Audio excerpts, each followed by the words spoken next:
lexon Juwayriya bint Harith ummul mu'minin radhiyallahu anha thot një mkan ungjën mas namazit sabahit dhe ka fal namazin e sabahit edhe është ungjë ja ka nisë me përmend Allahun azza wa jall me i bë dhikr Allahu subhanahu wa taala. Thot kjo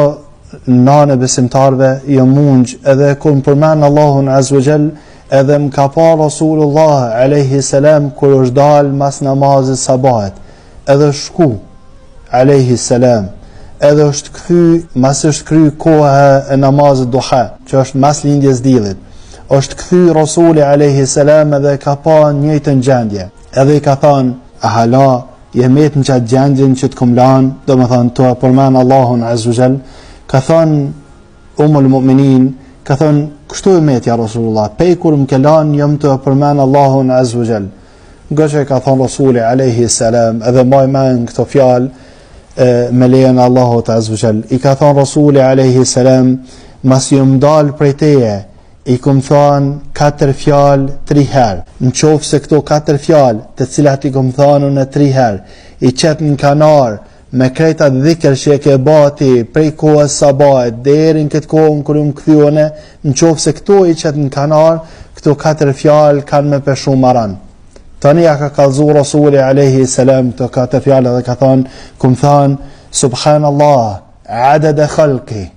subhanallah rida nafsi subhanallah zinat arshi edhe subhanallah midat kalimati 3 herë i ka përsërit Rasuli alayhi salam në qofë se don me bë dhikr i përsërit 3 herë do të thënë thu subhanallah adada khalqi subhanallah rida nafsi subhanallah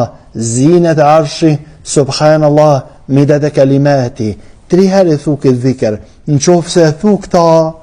atëre këto 4 fjalë në qofë se i thu 3 herë një mas një resht kjo është sikur ti me përmen Allahun azza wa jall kohët gatë një paraditet tanë kisha me thonë tërsi kështo kjo është për rahmetet Allahut subhanahu wa ta'ala elusëm Allahun azza wa jall që kretë me na mundsu me e thonë këtë dhikr lutën Allahun azza wa jall që me ja mundsu muslimanve me mësu këtë dhikr elusëm Allahun azza wa jall që Allahu subhanahu wa ta'ala me na ba